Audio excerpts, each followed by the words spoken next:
So you met Charles Manson in prison, didn't you? What was that story? Can you tell us that? County jail. In the county jail. But let me tell you, Charlie wasn't the guy that you saw on the TV specials. All right. He was God, he was like 5'4", 5'5", little scrawny. He was poor, kind of like a bum, really. He had a string for a belt. He tied his pants with a string because he couldn't afford a belt.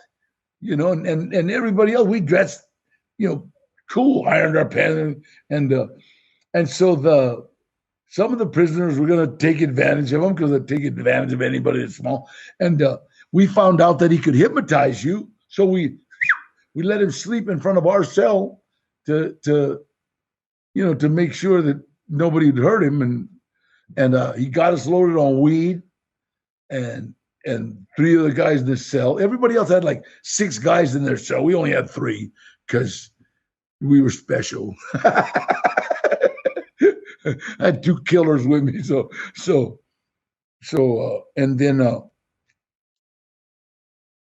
And then he got us loaded on weed. And I said, well, get us loaded on heroin. So the 3 of us tried to get loaded. He got 2 of us loaded on heroin. One guy just woke up. And afterwards I asked him, how come you couldn't do him? And he asked, did you ever get loaded on heroin? He goes, no. Well, your mind doesn't know how to work. Do you understand? Your mind doesn't know how to react. So if I tell you to do something while you're hypnotized and you haven't done it before, or you don't know how to do it, you'll just wake up. And that's what kept happening. Yeah, so you're saying that he got you guys loaded up on heroin or weed, but there was no heroin or weed in the room, right? He was doing this purely through hypnosis. People know when I get loaded on heroin, my eyes, I get red under my eyes. And it's like literally the first thing, blah, you throw up, you dump. And I mean, me and Chato, it's like we both got blah. He dumped in the sink, I dumped in the toilet, and looked at, hey, what you doing? And oh, everybody was like shocked. And this Johnny Ronnie Cruz, he was like, well, what happened? He never got loaded.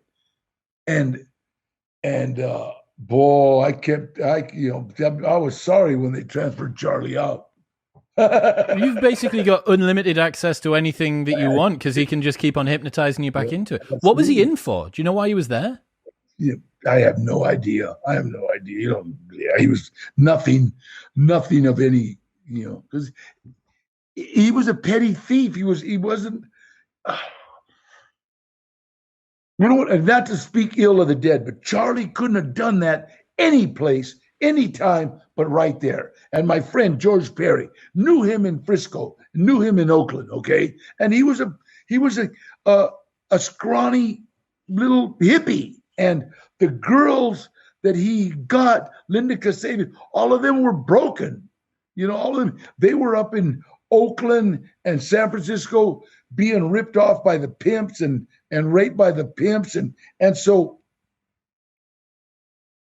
he came around with a big bus and some acid and said, let me lead you. So it was kind of like they looked at him like, yeah, he's the Messiah, They were already vulnerable. They were already primed for somebody like him to come in and save them. They were so broken, and so needed somebody to take care of them. In the same way that you could have done with a bit of extra heroin or weed in prison. Absolutely.